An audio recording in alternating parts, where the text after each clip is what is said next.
Okay, welcome everybody. Thank you so much for joining us tonight. Tonight you are in for quite a great webinar where the title is Two Looks at Educational Technology During the Pandemic. And tonight we have two presenters, Frank Cecido and Susan Deehan Murray, both members of Cohort 8 here at the NJCU Educational Technology Doctoral Program. So a little bit about our presenters. Frank Cecido is the Assistant Director of Technology at Owen J. Roberts School District in Pennsylvania. He has worked in educational technology for the past 15 years. In addition to his position at Owen J. Roberts, Frank also serves as technology consultant and member of the Educational Advisory Board of St. Teresa, Calcutta at a K-8 school in Pennsylvania.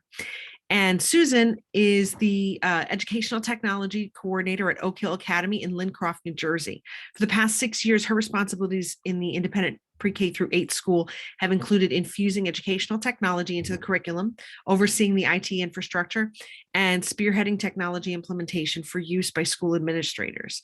Susan is also an NJAIS Tech Steering Committee member and a board member of the Bridge of Books Foundation. So without further ado, we are going to get started. I'm going to turn it over to them. One last thing too, throughout the session, you may have some questions. If so, please feel free to write them in the chat, and there'll be time at the end for Q&A. I'll read through and our presenters will take some time to make sure that everything is addressed. I guess that's all for now. Frank and Susan. Thank you. You're welcome. Thanks, Dave. So, like Dana said, my name is Frank Cecido, and I am the Assistant Director of Technology at Owen J. Roberts School District. We are a K-12 school district in Chester County, Pennsylvania. We have approximately 5,500 students, and we have a pretty large area of about 100 square miles that our district encompasses, which is large for our area. Because of our large area, our student population ranges from rural to suburban, and also includes some low-income areas. So at the time of the COVID outbreak, our staff consisted of a director of technology, an assistant director of technology, a network administrator, a database administrator, an administrative assistant, 2 full-time techs, and 1 outsourced tech. Susan, you want to tell about you guys? Sure. My name is Susan Murray, and I am at Oak Hill Academy. We are a small independent school. We are Middle States accredited in suburban New Jersey. It was actually founded by the current headmaster, Joe Pacelli, initially as a grade 7 to 8 school, and we're experiencing our 40th year this year and have grown to be a pre-K through 8 school. We have 9 buildings on 20 acres, 325 students with 65 faculty members. The buildings are really important, especially thinking about leading into COVID. We have an upper school and a lower school, which are totally separate buildings with a lot of outdoor access, a very sprawling campus with a boardwalk leading to a science center. And a pre-K and K building is basically our headmaster had purchased different properties and had grown the school throughout the last 40 years. As far as technology, I am the boots on the ground. I am the tech support and educational technology coordinator, and we do have an exterior IT firm, ACA Computers, who has ticketing system. They're my guys. I can call up, they'll remote in, come in if needed. So that's sort of like an overview of my school and sort of where we're coming into this presentation. So why is this kind of presentation important? The original idea for this presentation started as an assignment in our doctoral program, in which I then presented at P&C, and it was supposed to be a post-mortem look on the COVID pandemic and how we approached it in the form of technology support and educational technology. And unfortunately, when I presented it last spring, we were not out of the throes of the pandemic yet. And as of this year, we still are dealing with the after effects. And the truthfulness, as Susan and I had talked, is that there's lasting effects from this pandemic that we're going to be, utilizing and dealing with from here on out, most likely. So we decided that it was good to take a look at both of our schools and how we approach the common goal of providing our students an educational support and a great educational experience. But looking at how different it happens based on your client population and your the size of where your school is. Yeah, and I think another thing to think about too is in comparing and contrasting, there's different things as an independent private school that we're concerned with that is not even an issue with public schools. And we also came from a very sort of lower tech starting point, and we are ramped up with COVID, but those lasting effects are definitely here to stay. And that's interesting to have that story to sort of see how we got there and what is staying after the COVID pandemic winds down. So, like I said, this is basically a timeline of the experiences that we went through, and then the lessons learned throughout those experiences up till today, basically. So, March 13th, 2020, in Pennsylvania, Governor Wolf announced that we would be at a 10-day closure. So that meant we needed to go in, we needed to deep clean our schools, and we needed to basically reevaluate. We would be reevaluated at the end of that to see what would happen going forward. Like many other school districts, we saw that writing on the wall. We just knew that that closure was going to be extended. We didn't realize how long it would be extended, but we knew we needed to come up with some way to remotely teach our students for at least the next month or so. We were fortunate when we started making our plan is in that we were able to leverage existing systems. We already were utilizing LMSs in our high school. We were utilizing LMSs in our middle school and grade school. So we knew we would be able to take those systems and kind of leverage them into a new use of online only instruction.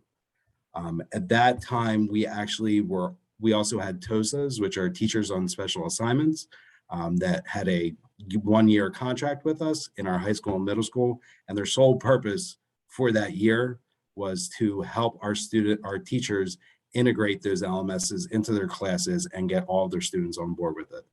So in our elementary schools, our instructional coaches were the ones that were helping their teachers kind of standardize on an LMS. And we were actually in a good spot as of January of that year before the closure in March. So compared to some of the other districts that we've talked to, we were actually in a good spot going into the pandemic. And we had a 2-week closure, and we prepared for both scheduling synchronous sessions as well as asynchronous sessions. The culture of our school is very much a lot of autonomy that goes on as far as the teaching, and there is not a lot of mandated sort of systems in place. That said, we really needed to make sure that our teachers now, whereas Google Classroom was an option, we have to have everyone use Google Classroom. We had to make sure that all the teachers understood how to use Screencastify and make a video. We were a flip learn, we encouraged flip learning, but this is something that we needed to have streamlined. We also took the time to make sure that all the students could log in both on site and at home. And some of the teachers had not necessarily used, maybe there was a digital aspect of a textbook they hadn't used before. So now was the time. So we spent a lot of time leading up to to make sure that we had all the resources, the students knew all their logins and things like that. We also had a survey for faculty, not just on sort of themselves, but also their students. Are there concerns about certain students you're concerned about? How do you feel your own technology needs are? Where are you at? So we did that ahead of time so we could sort of pinpoint, knowing there were different issues that may have come up. The other part of this is also that establishing the tech support logistics. Again, as I said, I was really the person to deal with the tech support. So I was at the ready and said, okay, I'm going to have sort of a Google chat room and things like that. We'll go into that a little more detail in the presentation, but we sort of set the stage saying, we're going to be here for you. Don't worry, trying to just make everyone kind of calm and not panicked about the fact that we're going to be all, remoting. So Initially, during those first 2 weeks, we were still semi-hopeful that we would be returning as the governor kind of led us to believe. So we didn't want to teach any. We wanted to use that time to kind of gather and plan in case that closure was extended. So we basically reviewed and reinforced previously taught material using asynchronous activities. But during that time, because there wasn't a whole lot of tech issues, because it was mostly asynchronous work being done, we were able to work with our principals and our guidance counselors and our teachers to identify which of our students were in need and would need either connectivity or devices, so that all of our students were on an equitable plane and receiving the same type of instructional experience if we move to a full synchronous teaching environment. So we reached out to those families that were identified, and we set them up with Comcast Internet Essentials or Verizon. And if they weren't able to get connectivity through one of those providers, we started securing internet hotspots that we were able to pass out to our students and families. We developed our students. I'm sorry. We're looking at the gaps after the technology, thinking about how we're going to be delivering this, and we identified, because our we have our socioeconomic background of our families is quite high, so we realized that the gaps were really in the teachers' devices. So that's who we really needed to provide more assistance to. That and families that had multiple children at home. So if they had like 4 children, they didn't have 4 devices. So those are the 2 gaps that we really identified as far as devices go. We made sure that we uploaded new student schedules to prevent excessive screen time. We did not want to have the kids sitting and replicating their schedule and sitting in front of the computer all the time. We spent a lot of time on that. The lower school, they designed their own schedules and had basically Zoom meetings hyperlinked into a schedule that they had for grades pre-K to 4 and grades 5 to 8. Administratively, we worked out the schedule and uploaded that to our LMS. We used a Sycamore School, which is an LMS SIS hybrid, and that schedule was placed on there. We initially started with just the core subjects for our live instruction. So we didn't take into consideration, we didn't have drama, art, music, explorations, and some other enriching classes that we have. Again, that's a big part of our culture, is we have a lot of different offerings, and those were just done with Google Classroom assignments. So the students still had to be participating in that. However, that wasn't part of their schedule as far as like video conferencing and the beginning, because we just wanted to make sure that they got the core content areas first.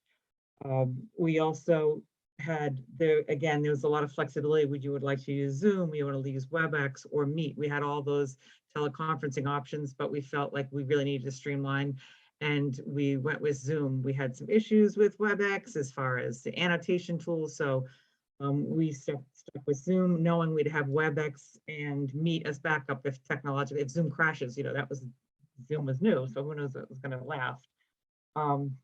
I had office hours set up, so I would be on my computer in my back porch every day from 9 to 12, just online on demand. People were being able to reach me that way. So that's sort of how we started off our initial COVID plans.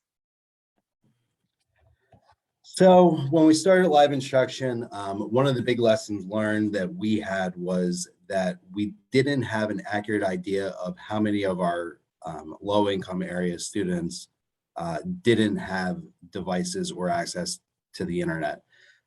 In previous years, we had surveyed our population, and we thought we had like 95 to 98% coverage of devices and internet. But what we came to find out was that many of these families who indicated that they had internet access or devices many times had a smartphone that had a data plan, and at that it was a limited data plan. So we knew once live instruction started, there was no way that would hack the video conferencing needs that were going to be necessary.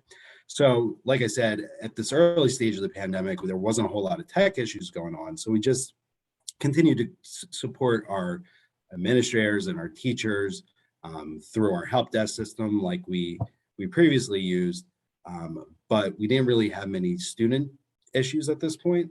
So we were able to take our technicians and the rest of our staff and all kind of come together and disassemble the Chromebook carts that we had from K to 8 in place and centrally locate them and prepare them to be handed out to students who are in need. We already had a one-to-one initiative in our grades 9 to 12. So we just had to focus on getting enough Chromebooks together for students K to 8 who were in financial need for it. And need sometimes wasn't necessarily even a financial issue. It was, I have 4 kids, I can't get another device. We only have 3 devices, so we had to hand out another device to them. So once we got those devices out and live instruction started, that's when things really started to get hectic for our department. In technology, it felt like we were returning after being off for the entire summer, and it was the first day of school all over again. Everyone was doing things in new ways. They were using new tools like Zoom and Google Meet and such, and it was just a lot that we needed to make work.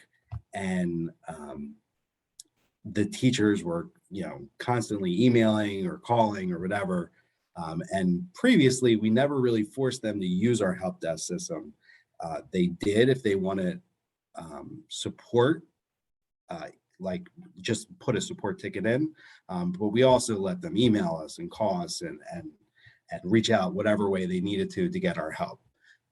During this time, we required them to use the help desk system. There was no way we could manage all the issues going on through email and cell phone use and be able to distribute it throughout our department if they didn't use the help desk system.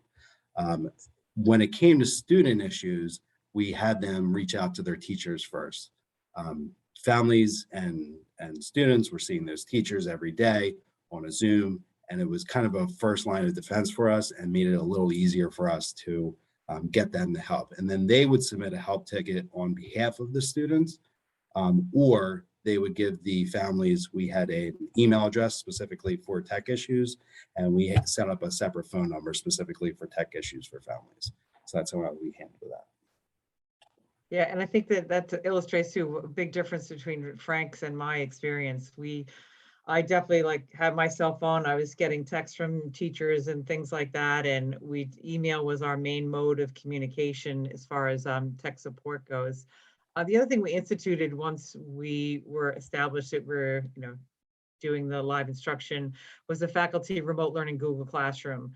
So that was important for us to share things with each other. So it was just, the students were the teachers in this particular Google Classroom. So what are the protocols for Zoom? Making sure that students need to show up. They have to be dressed. They have to have their camera on.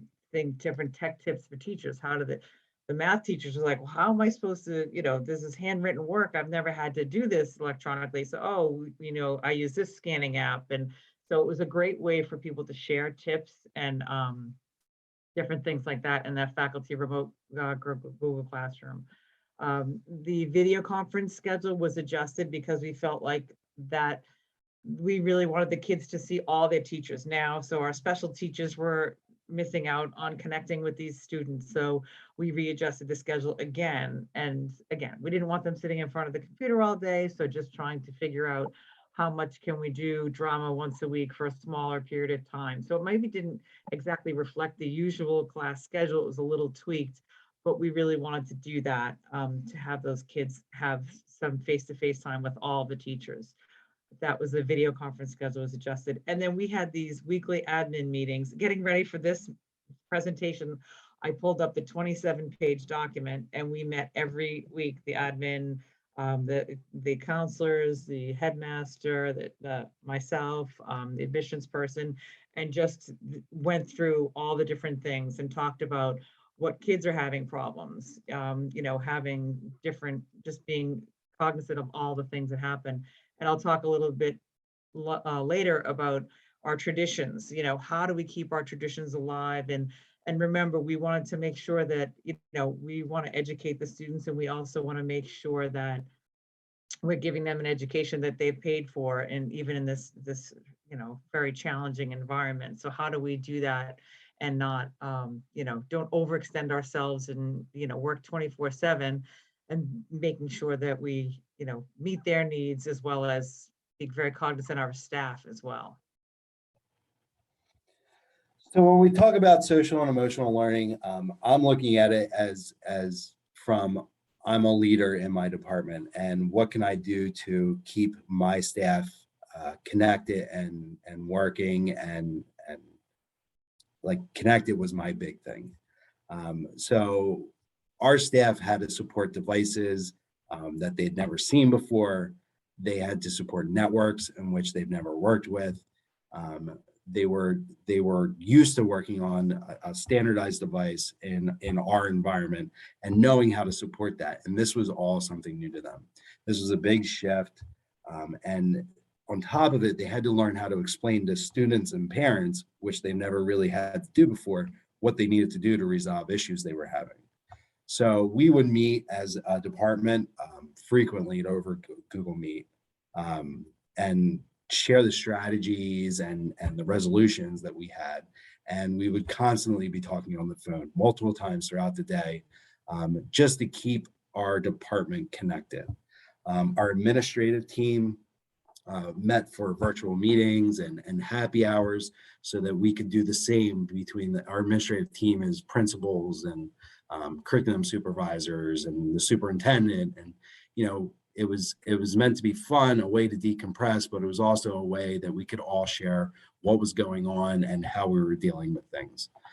Principals continued to have their faculty meetings. They were virtually.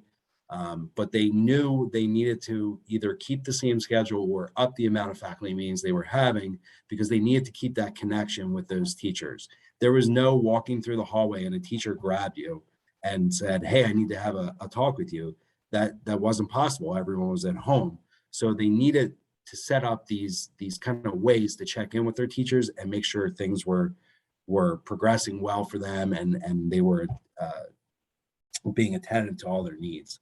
And then the last thing was virtual drop-ins, which was neat to watch. Previously the superintendent would come visit one of the elementary schools and stop in and see all the second graders and say, "Hey, second grade, what are you learning today? How's it going?" And that was a big piece that just didn't happen anymore because everyone was busy, everyone was trying to work, and there was no way just to drop in. So what our administrators started to do is actually virtually drop in on classes and make that time to kind of keep that connection to the students, to kind of give some resemblance to the way the regular school year was happening. Yeah, we did a similar thing, our administrators, and also even our maintenance guys that were on staff would pop in. They're like, "Oh, it's great to see you." So we really, it was very nice to have the, headmaster pop into classes. We also had a weekly Zoom by department with the faculty to just chat informally. Again, really, the focus was really identifying those kids. Who are we worried about? You have children that are sort of could be struggling to begin with, and then you put them in this environment. So really making sure that no kids fell through the cracks. That was an important part of it. It was also an informal time for us. We also would have our happy hour. Any faculty who want, it was like 4 o'clock on Friday. Anyone can just show up to a Zoom and just hang out and chat and decompress about the week. But we did have these weekly department meetings to identify the students and or the teachers. I mean, there were some teachers who struggled with technology, and I was just, I had a lot of on demand, like, all right, let me zoom in, share your screen. Okay, click here, click there. So really making sure that we looked after everyone. That was an important part of that. Our headmaster put a daily message in that faculty Google Classroom every morning. He wrote a little something, a little inspirational something. We also have something called Tuesday Talks, which is a small student groups of about 8 students with one adult across school. And we had done that in person. So we continue those Tuesday Talks every other week. And when we when we talked about planning for the next year, it's like we need to do more of this if it's going to be remote, because those are important to have those touch points on a more of a casual basis.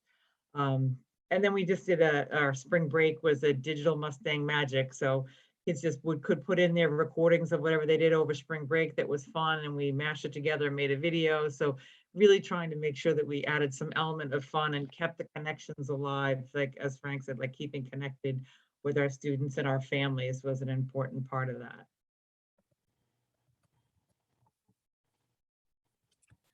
So in any situation, it's, how far do you go? And I will credit our department over and over again. They went as far as possible to make sure every one of our students and families were connected and online and learning as much as was possible for us. We were basically working all hours of the day. We're Act 90, our entire department, aside from our administrative assistant, are Act 93 employees, which means we have no set work hours. And I will tell you, our department had no set work hours. We were getting phone calls at 6 a.m. and we were getting phone calls at 11 p.m.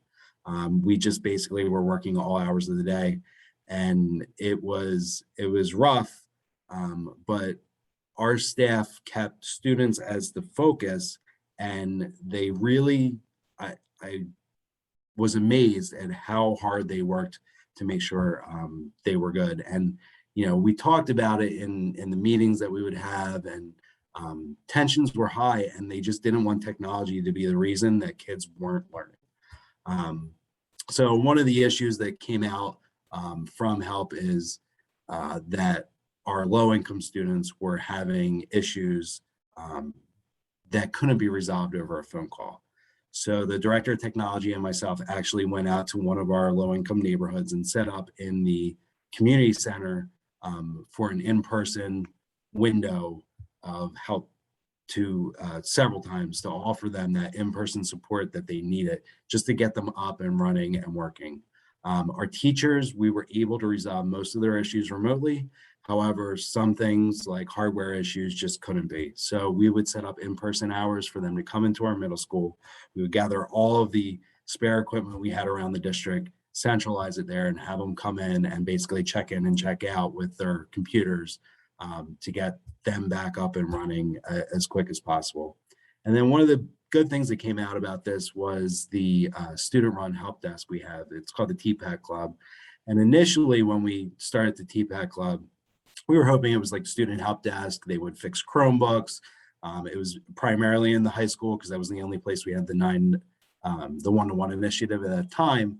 But they actually, really took it upon themselves to go and help their fellow students and their teachers with issues from Chromebook use to Canvas or LMS, anywhere they could give a piece. They really expanded themselves during that time.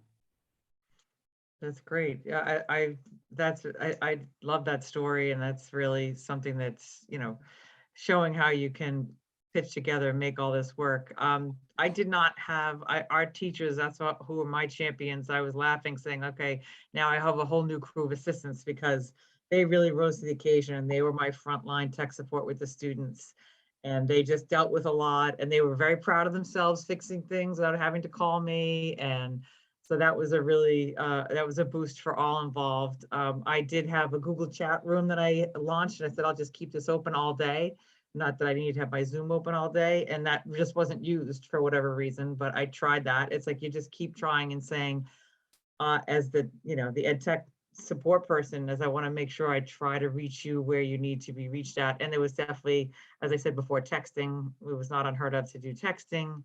And keeping that on-demand Zoom and office hours was a big part of how I managed my tech support for the students and the teachers.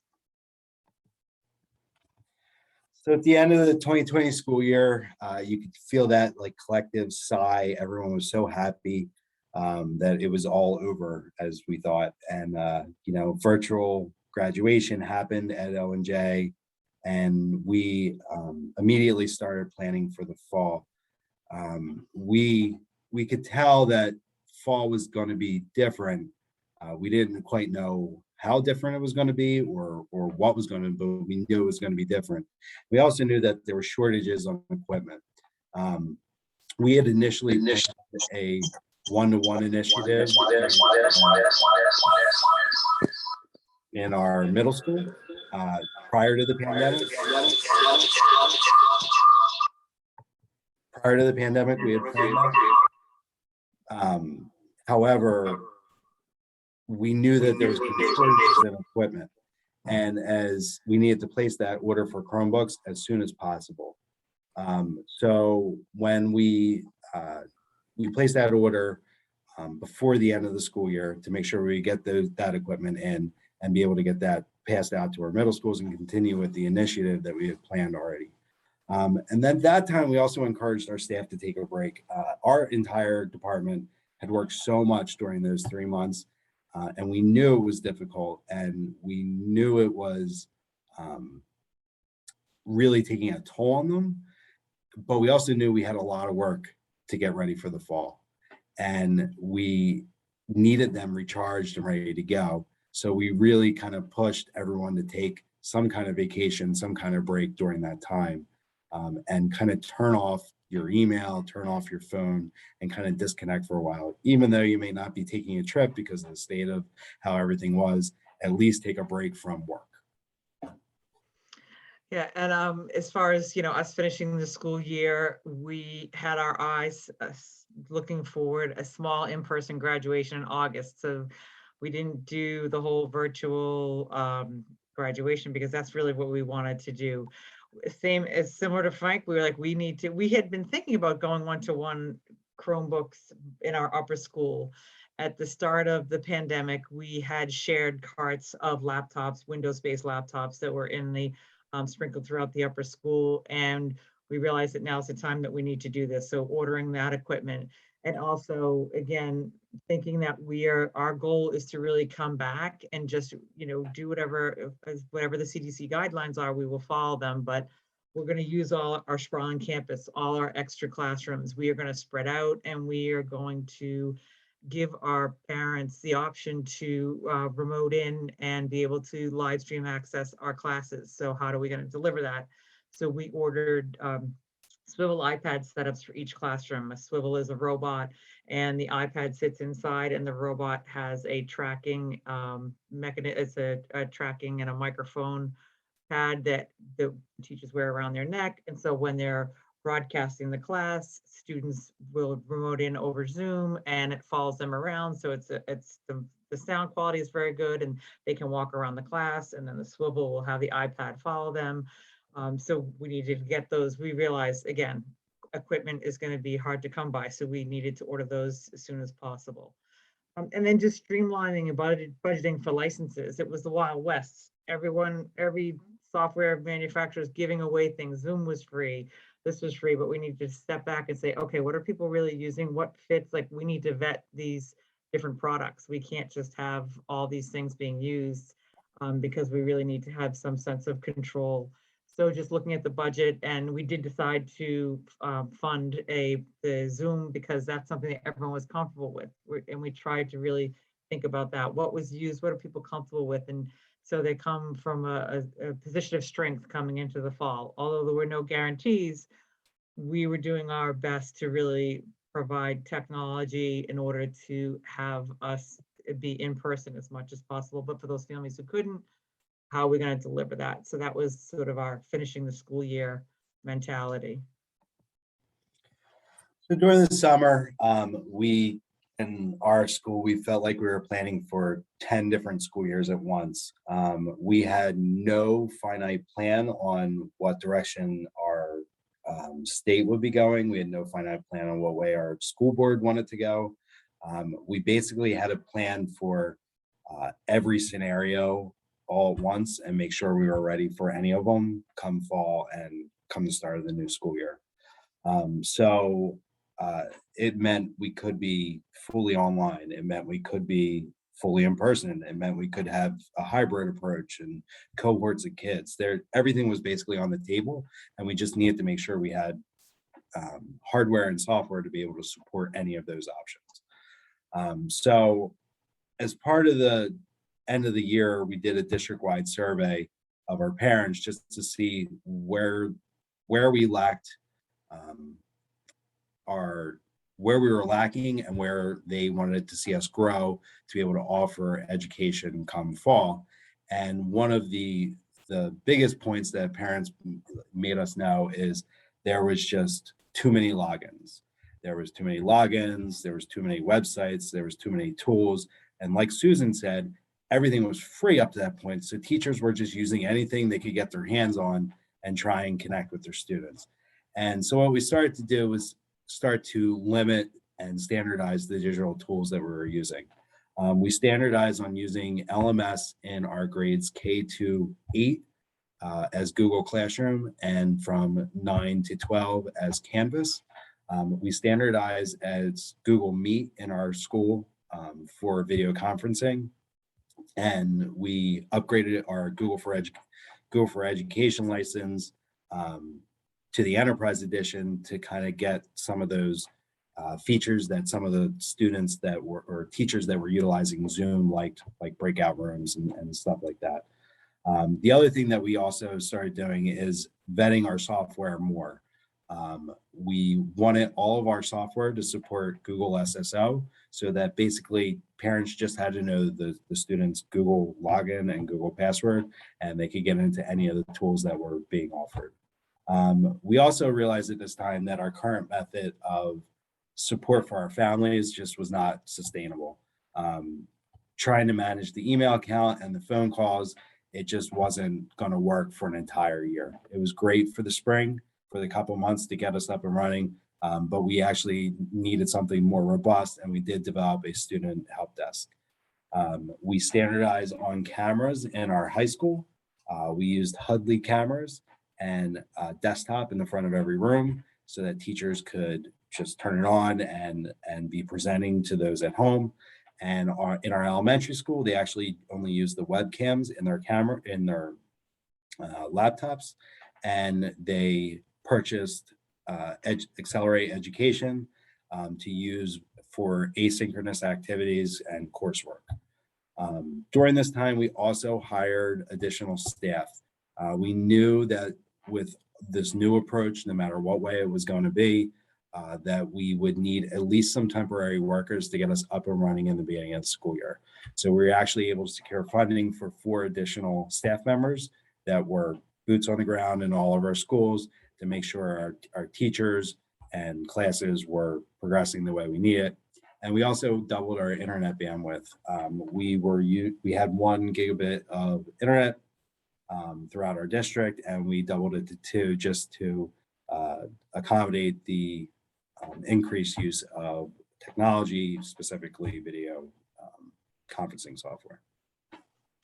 We also surveyed our parents. They were, we had a very positive reviews from our parents, which was encouraging to us as far as how it played out. And again, as I said, we asked parents to tell us, do you think you're going to be coming? If we are remote, do you know all of it already? You do not want to come.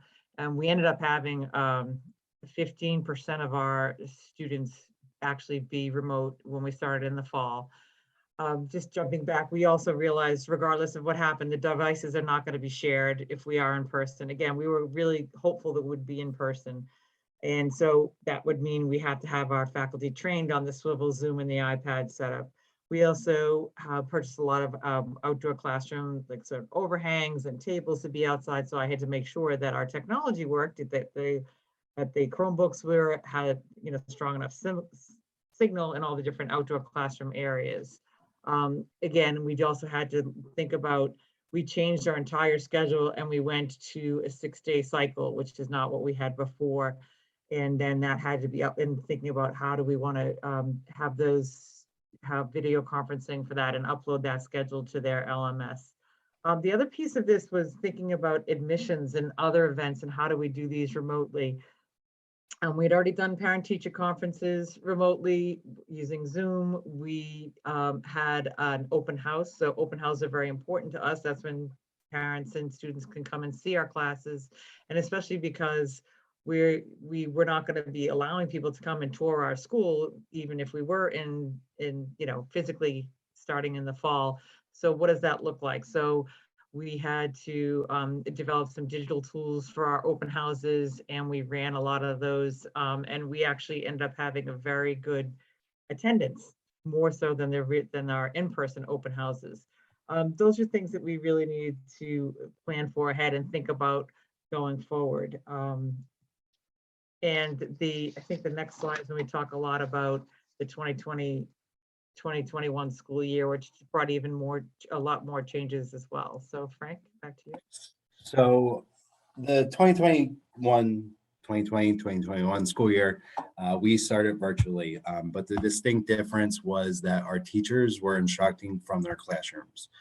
We utilized those cameras that we had purchased, and we had them presenting from their classroom to all of our students that were at home. We had tested out all of our camera systems and our bandwidth, and we knew everything worked, but we were on high alert for those first couple of weeks.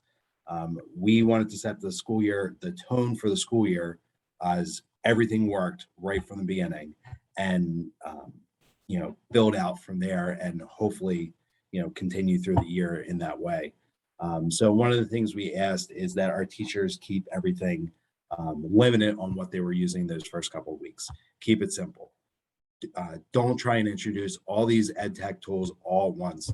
Let's focus on the things we need to get our students instructed in the beginning, and then gradually introduce things after a couple of weeks of solid work and making sure everything that we put in place was functioning properly.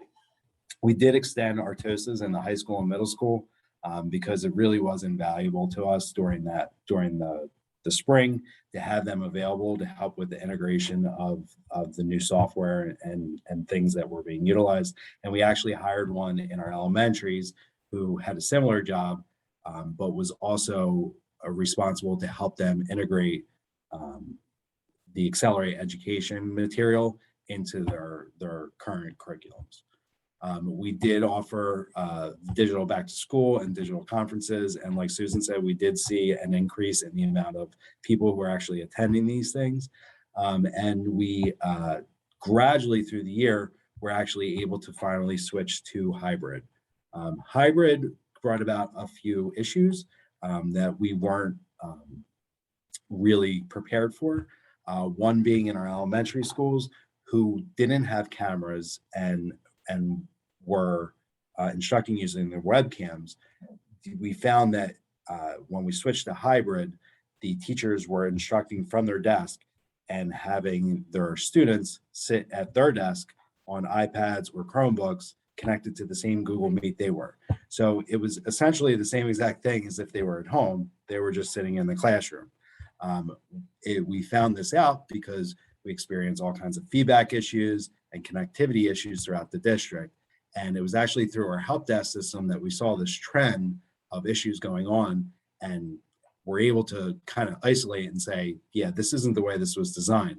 When you're instructing in school, you're supposed to be instructing those kids in front of you and assigning asynchronous material using the accelerate things to the people at home, and then going and vice versa, giving them asynchronous stuff to do in school and attending through the webcam to the people at home. So we were actually able to identify that through our help desk system, reach out to those principals, and they were able to kind of resolve that issue just through some scheduling changes to get those teachers and that issue resolved. And we went fully in person as we had hoped we would. A lot of plexiglass, a lot of traffic patterns, movements, again, not sharing devices. The one-to-one Chromebook initiative was launched, and with that, the Go Guardian, which is a filtering monitoring system, so we could make sure the students were staying scholarly and safe. That was another. So again, some more training that had to get done for our staff. Really, the ongoing tech support for the swivel iPad Zoom. That was tough because you can imagine the myriad of tech issues that can come up with that. And again, concurrent teaching is not easy. You're teaching to students in the class as well as the remote student. So that was obviously a challenge, and this was our entire year. we were only out one day. We were able to really separate our students, and we sort of had some sort of clusters we were out, but we were fully in person. We had to adapt, as I said, the back to school nights, teaching, having the teachers make videos of the back to school nights and instead of having parents come in.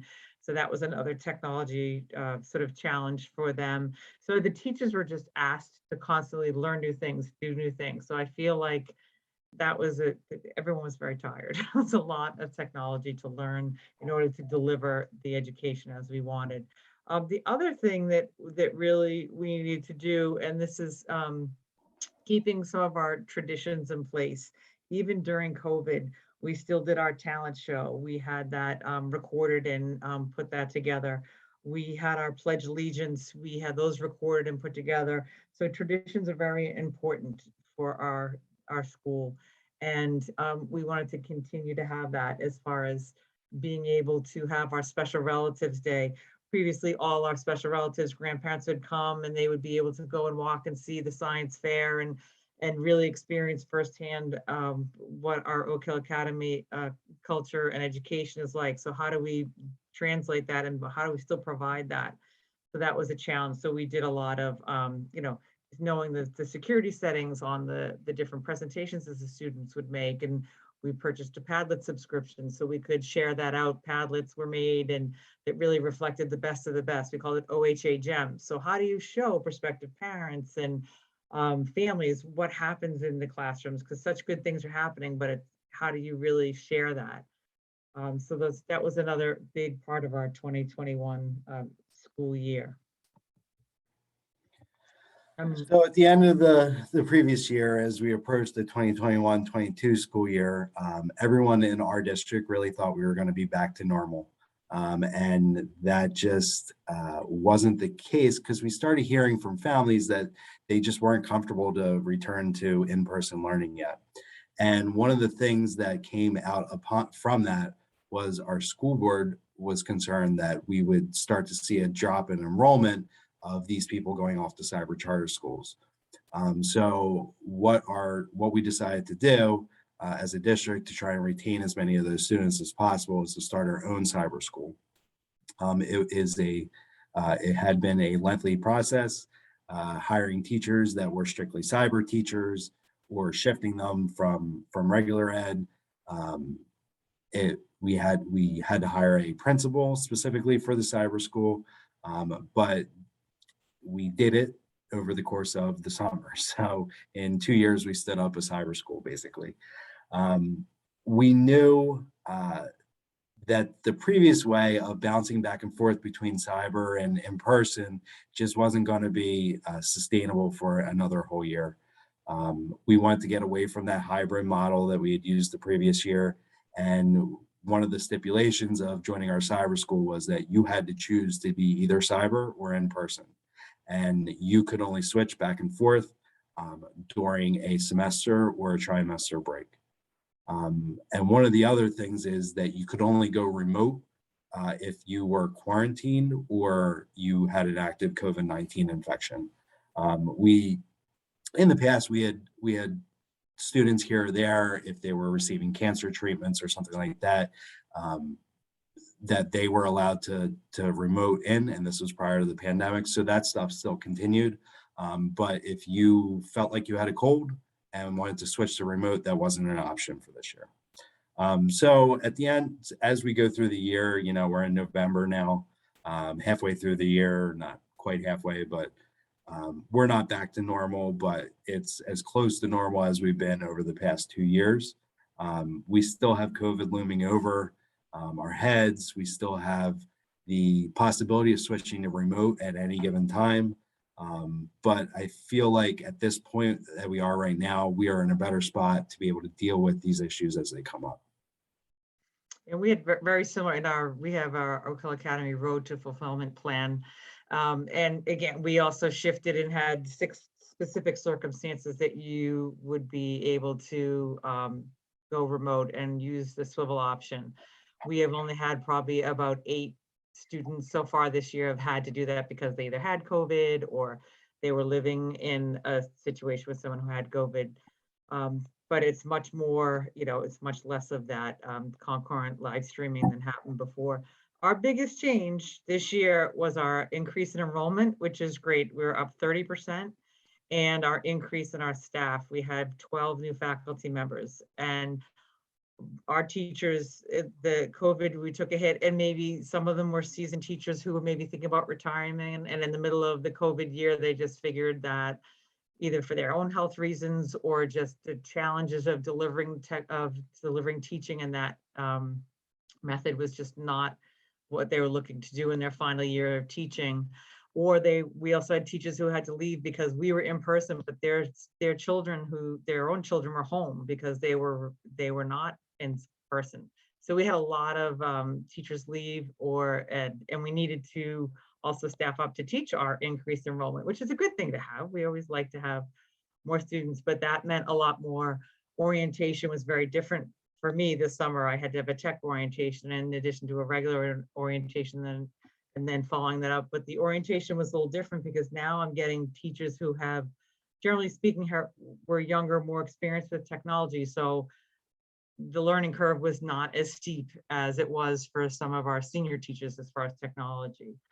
And we're still using some of those remote techniques that we did. We're still doing, we may offer a remote open house. We did have our first live open house, which is great, but parent-teacher conferences, I don't know if those are all going to be in person again. That's just so easy for a parent to jump on a call when they're at work and things like that. So we've also used the swivel for other purposes because we were laughing. We're like, so now we're all here, we don't need these, but they are a great, they're a great way to record. So microphones, we did our school play, and you can have 6 different markers around. And then, so there's other ways that you can try to use the technology that you invested in and find other alternate purposes for it. So it's not that was wasted. So I'm very mindful of that and trying to think outside the box. I think we're almost winding down our time. So and we can go through this real quickly. We're one of the things and I kind of alluded to it in the beginning, you have to go through these lessons learned, because especially with the way it's happened during COVID, there's stuff, like Susan said, that you're going to always be doing from this point out. Like you said, IEP meetings for one thing. You're going to always have to offer an IEP meeting remotely in my opinion, from this point forward, because things like that and parent-teacher conferences just became too easy for parents to jump on for a 5, 10, 15-minute meeting, rather than drive to school or take a lunch break or do whatever to go in. Now they can do it remotely. I don't see that going away. So I think if you look at yourself and you refine, it's a good exercise to go through something like this pandemic for yourselves and kind of see where you are, what happened. Susan and I, when we were developing the presentation, realized it just was all blur. I mean, it was hard for us to remember when we did what, because the past however many months it's been, or years, it just all seemed to blur together. So these are the lessons learned that we had. Supporting your team was a big thing for us. Using ticket systems, standardizing software, keeping it simple when you can, and not introducing too many ed tech tools when you're in a situation like this. Obviously, hiring temporary help was great for us. It was really useful. Relying on our principals to identify their populations and their needs, and if an individual initiative will actually work with their student populations, and keeping students as the focus. That really kind of held our department together and gave us something to kind of rally around as a way of moving through this. Yeah, just my highlights are that concurrent teaching is just not sustainable. We had teachers saying, we can't, if we're going to do this again, we can't. It's just not a sustainable way to teach. Even our students in our Tuesday talks this year were just saying, we feel bad for these teachers last year. They see how hard it is to do concurrent teaching. As Frank said, standardizing the software and the hardware is really helpful. Sharing tactics and successes with each other really helps. And that I think that our faculty and staff really adapted to the necessary technology initiatives. They were like, all right, this is what we're going to do.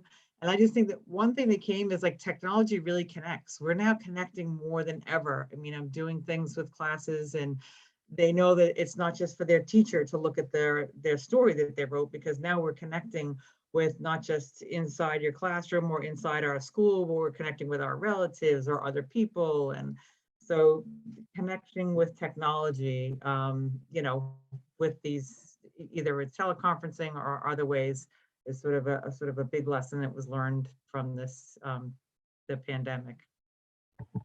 So I know everyone's a little COVIDed out, you know, at this point in the game with not just our presentation, but life in general.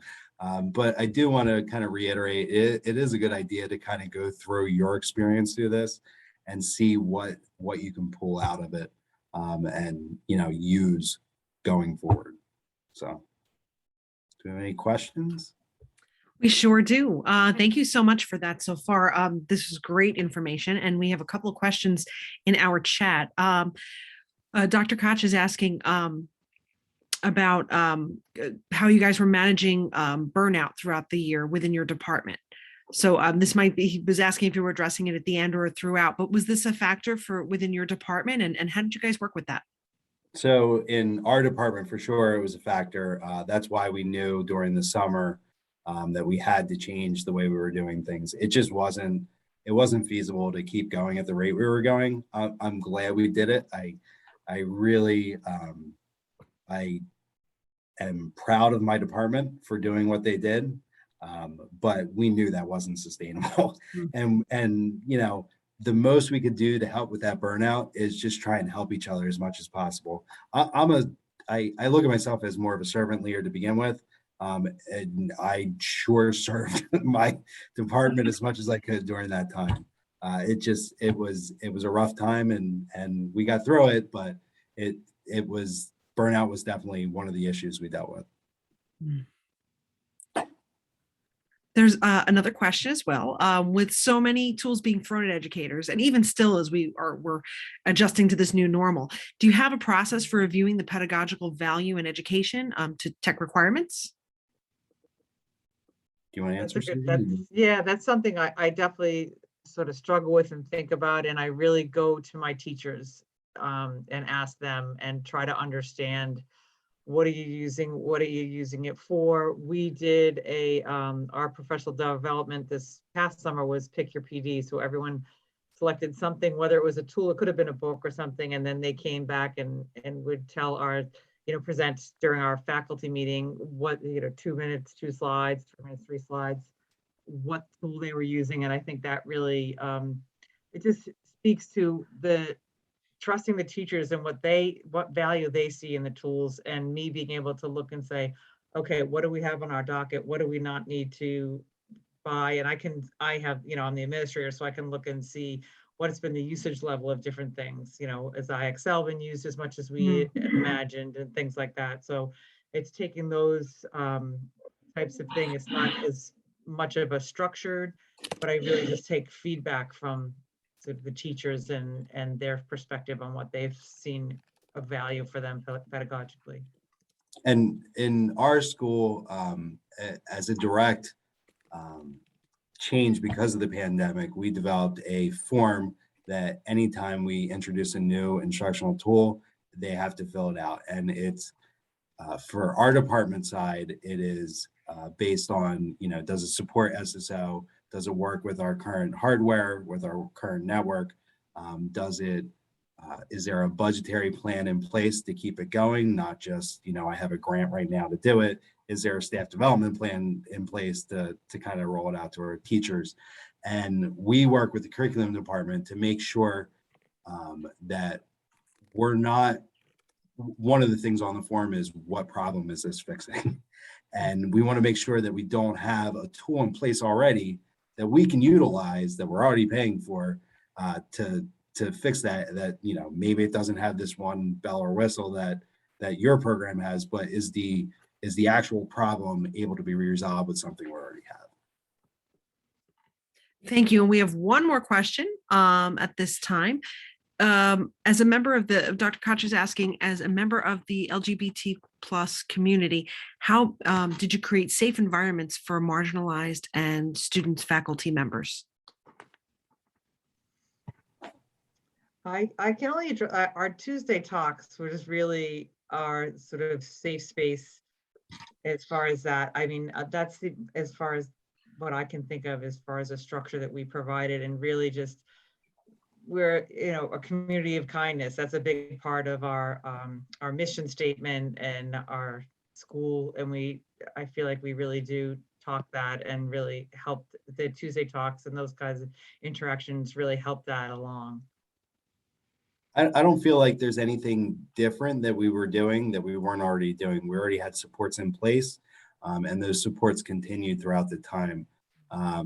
There were some staff development that was run specifically addressing issues that may come up during a remote or semi-remote existence. And one of the big things was kids' names in Google, if they had changed their name, or how are we handling that? But we already had